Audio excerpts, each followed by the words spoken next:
The Kumar Dev education, ये इसका part 7 प्रमुख स्थल रूप और उनका आर्थिक महत्व। आपने पिछले पार्ट में पढ़ा है कि धरातल पर दिखाई देने वाले विविध स्थल रूपों का निर्माण पृथ्वी के आंतरिक एवं बाह्य बलों के पारस्परिक प्रभाव के कारण होता है। इन बलों द्वारा मुलायम से आसानी से कटी फटी जाती है, जबकि अपेक्षाकृत कठोर शैलों पर इनका प्रभाव कम पड़ता है। अंत किसी क्षेत्र के स्थल रूपों के निर्माण में शैलों की अत्यंत महत्वपूर्ण भूमिका होती है।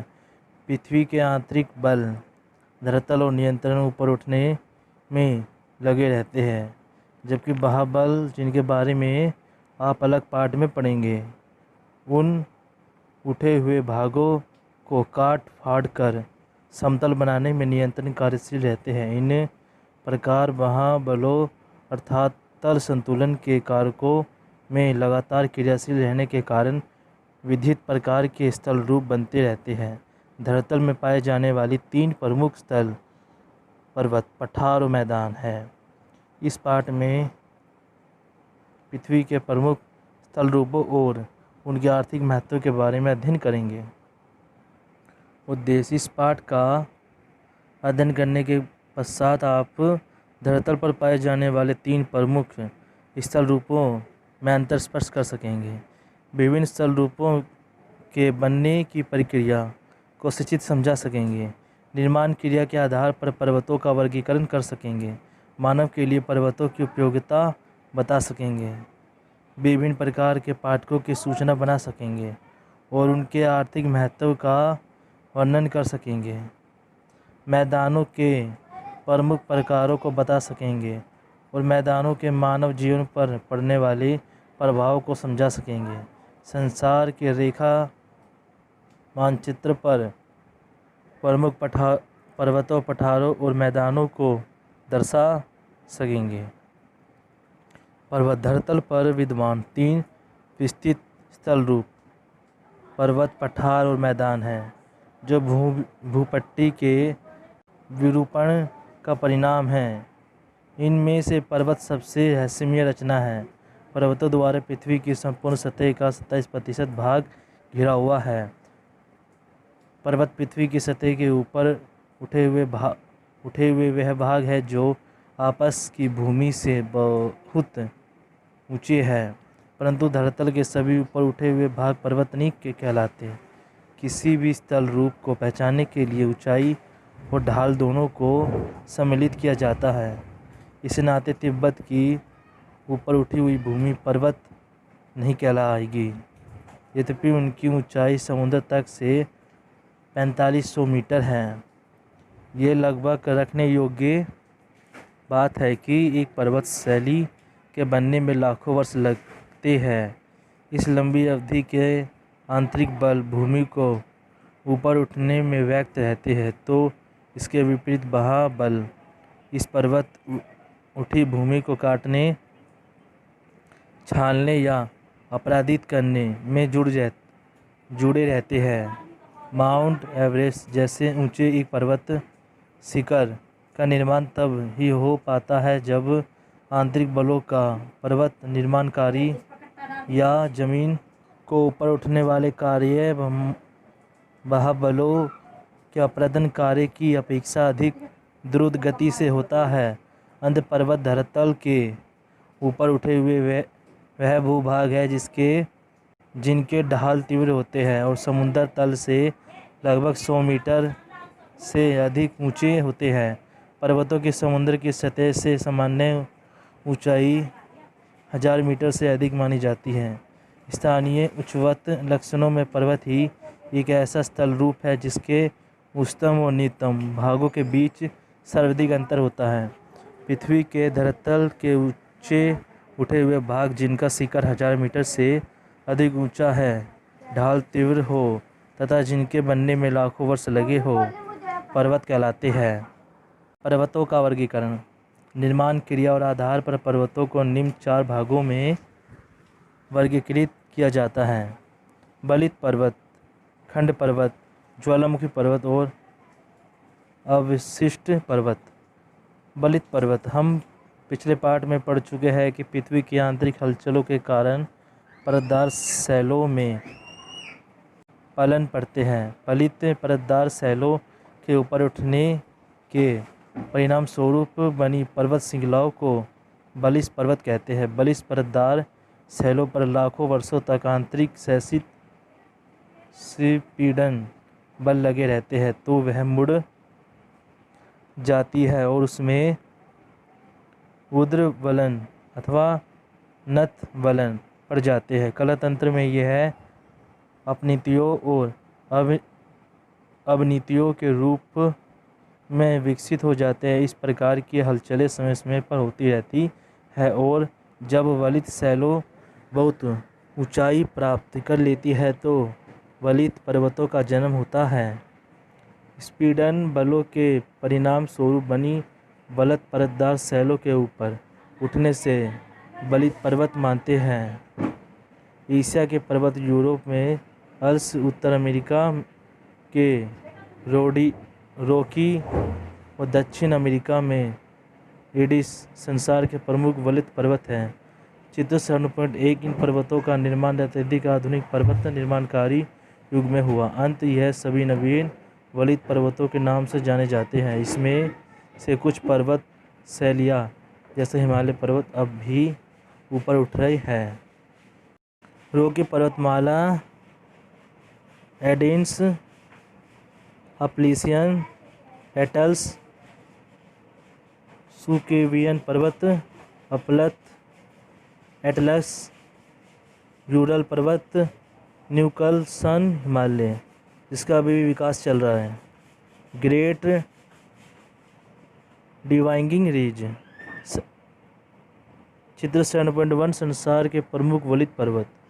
खंड पर्वत का निर्माण भी पृथ्वी के आंतरिक हलचलों के कारण होता है। जब परतदार शैलों का तनाव बल लगते हैं तो उसमें दरार और भ्रस पड़ जाते हैं। तब लगभग 2 समांतर भ्रसों के बीच की भूमि आसपास की भूमि की तुलना में काफ़ी ऊपर उठ जाती है तो उसी ऊपर उठी भूमि को खंड पर्वत या भ्रस्त पर्वत या भ्रसखंड पर्वत कहते हैं। खंड पर्वत का निर्माण उस परिस्थिति में नहीं होता है जब दोनों भ्रस के बाहर की भूमि नीचे बैठ जाती है और भ्रसों के बीच की भूमि उठी रही जाती है। खंड पर्वत को होस्ट भी कहते हैं। चित्र 7.2 खंड पर्वत में शैलों की परतें वलित और समतल में से कोई भी हो सकती है। फास में बजे जर्मन के ब्लॉक फॉरेस्ट और उत्तरी अमेरिका के सीरा नेवादा खंड पर्वतों के विस्तृत उदाहरण है। ये देखिए खंड पर्वत 7.2 पर्वत जिसका निर्माण 2 भ्रसों के बीच की भूमि के ऊपर उठने और अभ्रसों के बाहर की भूमि के बैठने के कारण होता है। इन्हें खंड अथवा भ्रस खंड पर्वत कहते हैं। ज्वालामुखी पर्वत हमने पिछले पार्ट में पढ़ा है कि पृथ्वी का आंतरिक भाग या भूगर्भ बहुत गर्म है। भूगर्भ के गहरे भागों में अत्यधिक तापमान के कारण ठोस शैल ध्रुव मैग्मा में बदल जाती है। जब यह पिघला शैल पदार्थ ज्वालामुखी उद्गार के भूगर्भ से धरातल पर आता है तो वह मुख और चारों ओर इकट्ठा हो जाता है और जमा होकर शंकु का रूप धारण कर लेता है। ज्वालामुखी के प्रत्येक उद्गार के क्षेत्र में शंकु की ऊंचाई बढ़ती जाती है और इस प्रकार वह पर्वत का रूप ले लेती है। पर्वत जो ज्वालामुखी से निकले पदार्थों के जमा होने से पर्वत बने हैं उन्हें ज्वालामुखी पर्वत या संग्रहित पर्वत कहते हैं। देखें चित्र 7.3 हवाई द्वीप और मनुलुआ म्यांमार, वना और माउंट पोपा इटली का विसुवियस, इवेडोर और कैप्टोपेरिसी तथा जापान में फ्यूजियामा ज्वालामुखी पर्वतों के उदाहरण हैं। ये देखिए दे रखा है कैसे बनता है ज्वालामुखी। 7.3 ज्वालामुखी पर्वत ज्वालामुखी से निकले पदार्थों के जमाव से बने पर्वतों को ज्वालामुखी या संग्रहित पर्वत कहते हैं। अपशिष्ट पर्वत अपक्षय अपरदन के विभिन्न कारण नदी, पवन, हिमनी आदि धरातल पर नियंत्रण कार्य करते रहते हैं। वे भूपट्टी की ऊपरी सतह को कमज़ोर करने के साथ उसे काटते छानते रहते हैं। जैसे ही धरातल पर किसी पर्वत श्रृंखला का उद्भव होता है तो क्रमश के कारण अपरदन द्वारा उसे नीचा करना शुरू कर देते हैं। अपरदन कार्य शैलों की बनावट पर बहुत निर्भर करता है। हजारों वर्षों के बाद मुलायम शैलें कट कर बह जाती है तथा कठोर शैलों से बने भूभाग उच्च भूखंडों के रूप में ही खड़े रहते हैं। इन्हें ही अवशिष्ट पर्वत कहते हैं। देखिए चित्र 7.4 भारत की नीलगिरी, पारसनाथ तथा ताजमहल की पहाड़ियाँ अपशिष्ट पर्वतों के उदाहरण हैं। ये देखिए इसमें भी दे रखा है 7.4 अपशिष्ट पर्वत। अपरदन की प्रक्रिया का कम प्रभाव पड़ने से कठोर शैलों के पर्वत शैली के आकार में यंत्र तंत्र ऊंचे उठे भूभाग अपशिष्ट पर्वत कहलाते हैं। निर्माण के आधार पर पर्वतों के प्रकार और वलित पर्वत, खंड पर्वत, ज्वालामुखी पर्वत, अपशिष्ट पर्वत। पर्वतों का आर्थिक महत्व। पर्वत हमारे लिए निम्न प्रकार से उपयोगी है। संसाधनों के भंडार। पर्वत प्राकृतिक संपदा के भंडार है। संयुक्त राज्य अमेरिका में अपेलिसियन पर्वतमाला कोयले और चूना पत्थर के लिए प्रसिद्ध है। पर्वतों के उगने वाले कई प्रकार के वनों में हमें विभिन्न उद्योग के लिए इमारतें, खड़ी, लाख, गोंद, जड़ी बूटी तथा कागज उद्योग के लिए लकड़ी प्राप्त होती है। पर्वतीय ढलानों पर चाय और फलों की कृषि का विकास हुआ है। जल विद्युत उत्पादन। पर्वतीय प्रदेशों में बहने वाली नदी के जल प्रांतों द्वारा जल विद्युत उत्पन्न की जाती है। कोयले की कमी वाले पर्वतीय देशों जापान, इटली और स्विट्जरलैंड में जल विद्युत का बहुत महत्व है। जल में असीम भंडार। ऊंचे हिमाच्छादित या भारी वर्षा वाले पर्वतों के निकलने वाली सदा बहनी नदी जल के भंडार। उसमें लहरें निकलकर खेतों की सिंचाई की जाती है जिससे विभिन्न फसलों का अधिक उत्पादन होता है। उपजाऊ मैदानों के निर्माण में सहायक। ऊंचे पर्वतों से निकलने वाली नदियाँ टकराव द्वारा मिट्टी बहाकर निचली घाटियों में जमा करती है जिससे उपजाऊ मैदानों का निर्माण होता है। उत्तरी भारत का विशाल मैदान गंगा, सतलुज और ब्रह्मपुत्र नदियों की ही देन है। राजनीतिक सीमाएं। पर्वत दो देशों के बीच राजनीतिक सीमाएं बनाते हैं तथा कुछ हद तक आपसी आक्रमण से बचते हैं। हिमालय पर्वतमाला भारत और चीन के बीच राजनीतिक सीमा बनाए हुए है। जलवायु पर प्रभाव। पर्वतों पर नीचे तापमान पाए जाते हैं। पर्वतों दो प्रदेशों के बीच जलवायु विभाजन का कार्य करते हैं। उदाहरण के लिए हिमालय पर्वतमाला मध्य एशिया से आने वाली अति शीत पवनों को भारत में आने से रोकती है। वह दक्षिण पश्चिम मानसून पवनों को भी रोककर उन्हें दक्षिण ढलानों पर वर्षा करने को बाध्य करती है। पर्यटन केंद्र। प्राकृतिक सौंदर्य के क्षेत्र तथा स्वास्थ्यवर्धक स्थान होने के कारण बहुत से पर्वत स्थल पर्यटन केंद्रों के रूप में विकसित हो जाते हैं। ऐसे स्थानों पर पर्यटन एवं होटल व्यवसाय विकसित हो जाते हैं। भारत के शिमला, नैनीताल, मसूरी, श्रीलंका पर्वतीय नगरों के उदाहरण हैं। ये सारी दुनिया के सैलानियों को आकर्षित करते हैं। पठार। पृथ्वी की सतह का लगभग 18% भाग घेरे हुए है। पठार एक बहुत विस्तृत ऊंचा भूभाग है जिसका सबसे ऊपर का भाग पर्वत के विपरीत लंबा, चौड़ा और लगभग समतल होता है। पठारी क्षेत्र में बहने वाली नदी पठार पर्याय गहरी घाटियाँ और माखंड बनाती हैं। इस प्रकार पठार का मौलिक समतल रूप कटा फटा या उबड़ खाबड़ हो जाता है। फिर भी पठार आसपास के क्षेत्र या समुद्र तक ले काफ़ी ऊंचा होता है। पठार की ऊंचाई समुद्र तल से 600 मीटर ऊपर मानी जाती है, परंतु तिब्बत के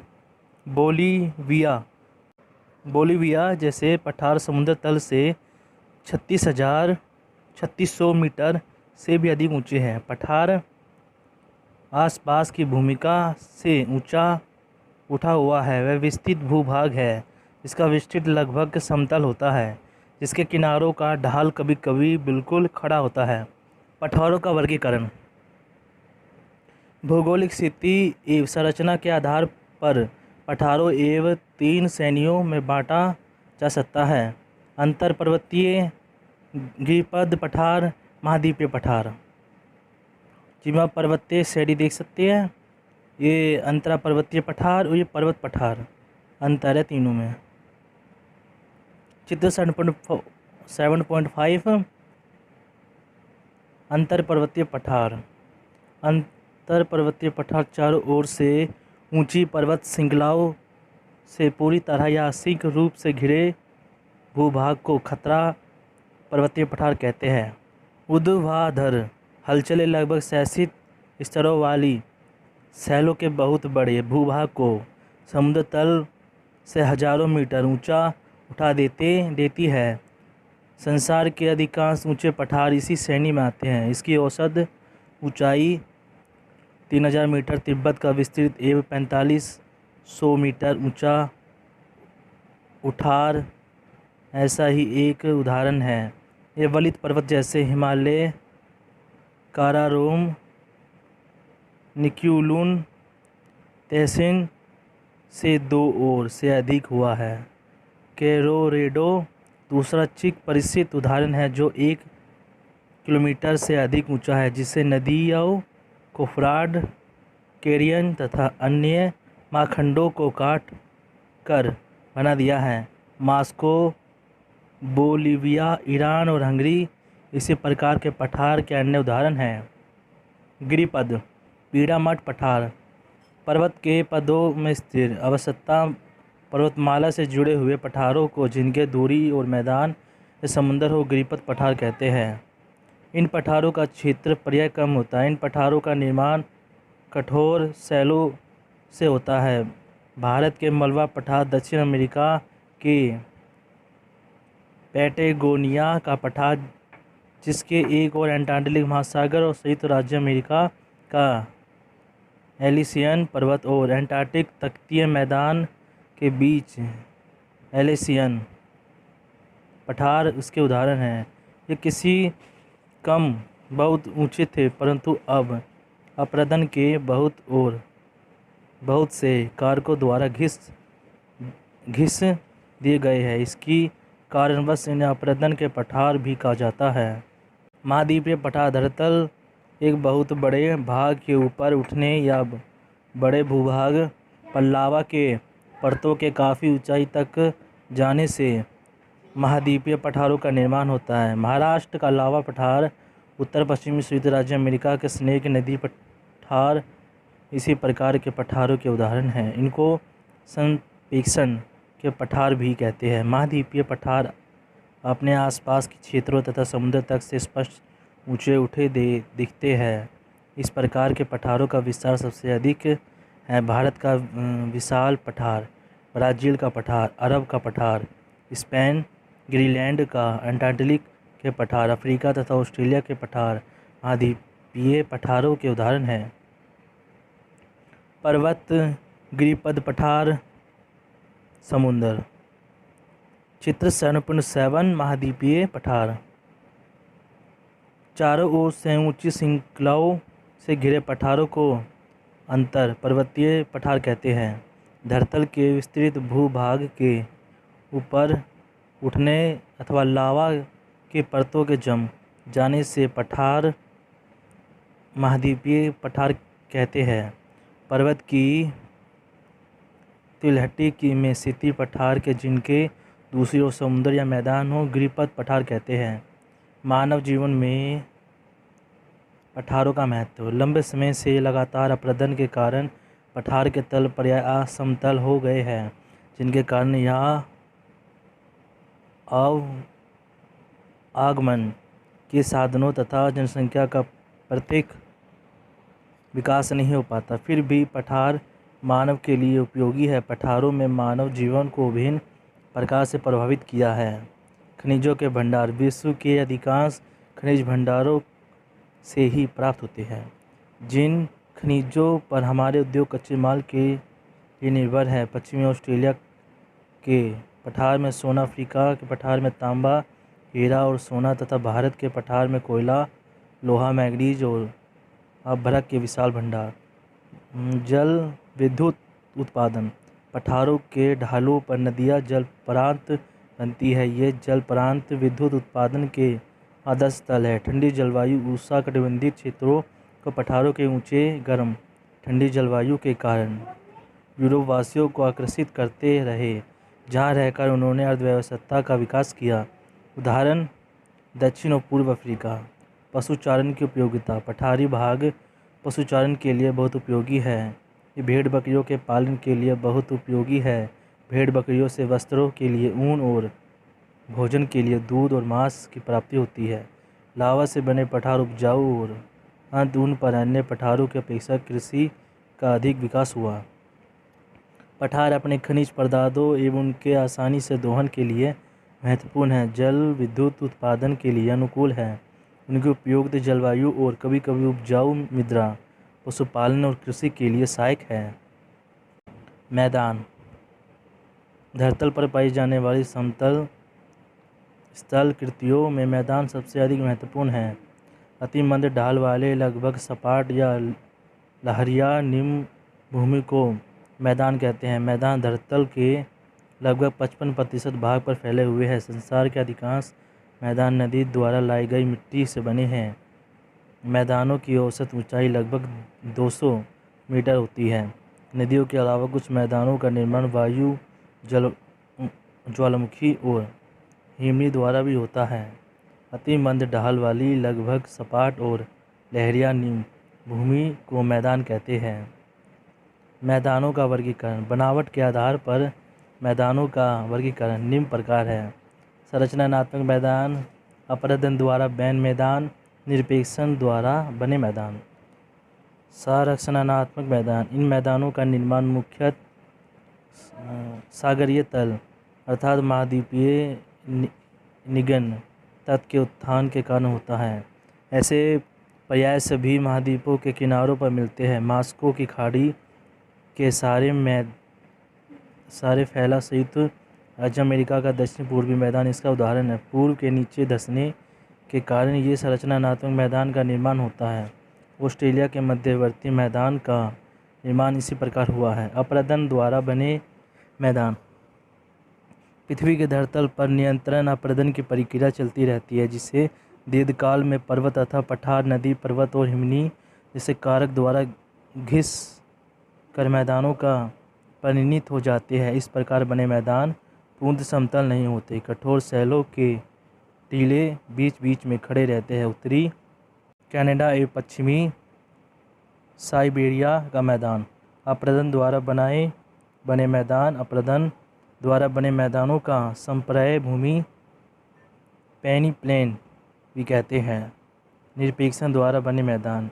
ऐसे मैदानों का निर्माण नदी, हिमनी, पवन आदि का संतुलन के कारकों द्वारा ढोए अपसादों से झील या समुद्र जैसे गतों के भरने से होता है। जब मैदानों का निर्माण आदि द्वारा ढोए गए अपसादों के निरपेक्षण से होता है तो उसे नदीकृत या जलोढ़ मैदान कहते हैं। भारतीय उपमहाद्वीपीय का सिंधु गंगा का मैदान, चीन के अगगो का मैदान, इटली में पो नदी द्वारा बने लोबडी का मैदान और बांग्लादेश में गंगापुत्र डेल्टाई मैदान जलोढ़ मैदानों का विस्तृत उदाहरण है।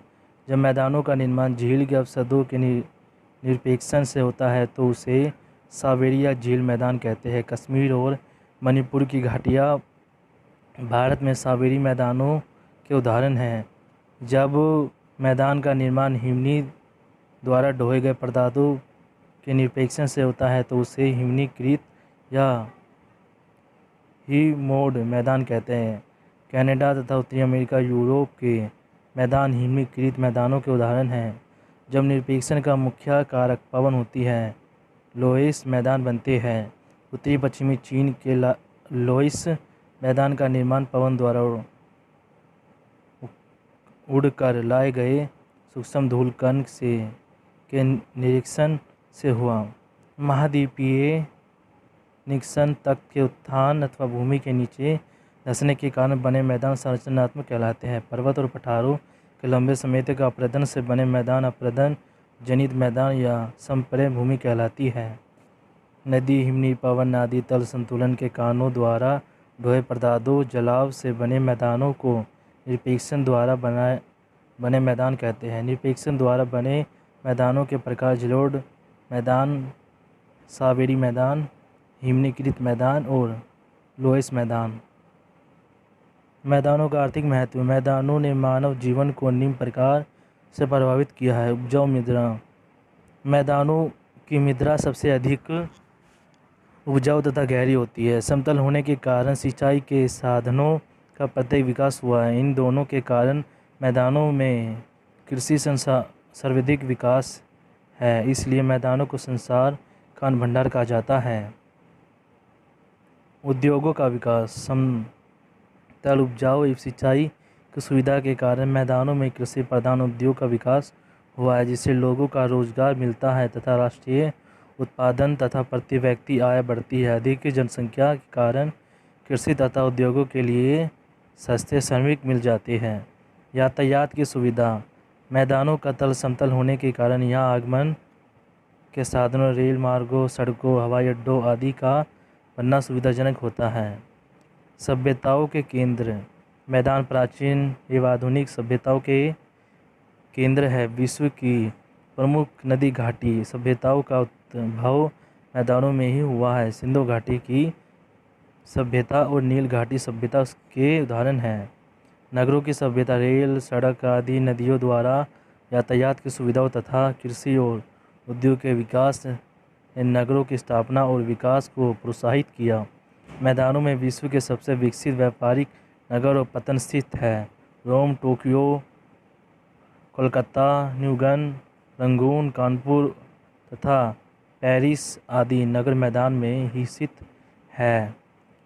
मैदानों का आर्थिक महत्व। समतल और उपजाऊ मृदा की प्राप्ति, उद्योग के विकास की सुविधा, आगमन के संसाधनों के विस्तार की सुविधा, प्राचीन एवं आधुनिक सभ्यताओं के केंद्र और व्यापारिक नगरों और बंदरगाहों की स्थापना। आपने क्या सीखा? पृथ्वी के धरातल पर पाई जाने वाली प्रमुख स्थल कृत्तिका, पर्वत, पठार और मैदान हैं। शैलों की बनावट के अलावा इसके निर्माण में पृथ्वी के आंतरिक तथा महाबलों का भी पैतृक योगदान है। धरातल पर बने स्थल रूपों में मानव जीवन को विभिन्न प्रकार से प्रभावित किया है। पर्वतों से निकली नदियों से उपजाऊ मैदानों का निर्माण हुआ है तथा कृषि और अन्य कार्यों के लिए जल की प्राप्ति होती है।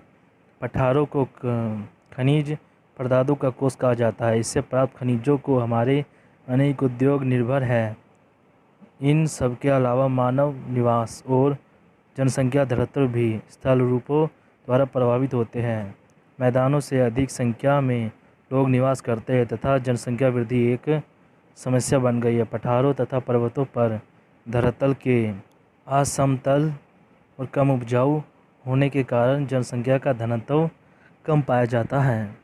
दोस्तों, चैप्टर खत्म हुआ। वीडियो अच्छी लगी वीडियो को लाइक करें, चैनल को सब्सक्राइब करें। थैंक यू दोस्तों।